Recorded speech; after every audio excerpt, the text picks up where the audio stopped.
ng dead. Ang mabuting balita ng ating Panginoon ayon kay San Mateo. Papuri sa iyo, Panginoon. Lumapit noon si Pedro at nagtanong sa kanya, Panginoon, makailan kong patatawarin ang aking kapatid na paulit-ulit na nagkakasala sa akin? Makapito po ba? Sinagot siya ni Jesus, hindi ko sinasabing makapito, kundi 70 ulit pa nito.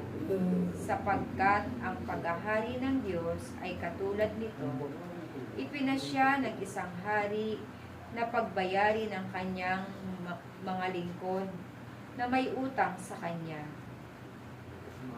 Unang dinala sa kanya ang isang may utang na 10,000 dahil sa siya'y walang paibayad. Inuutos ng hari na ipagbili siya ang kanyang asawa,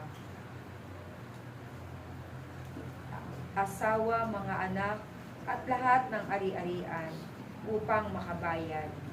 Nanikluhod ang taong ito sa harapan ng hari at nagmakaawa. Bigyan pa ninyo ako ng panahon at babayaran ko sa inyo ang lahat.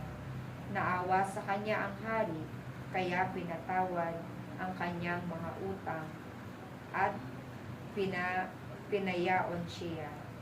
Ngunit pagkaalis niya roon, ay nakatagpo niya ang isa sa kanyang kapwa lingkod na may utang na 500 sa kanya.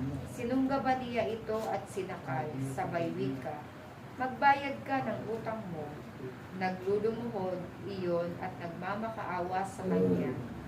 Bigyan mo pa ako ng panahon at babayaran kita.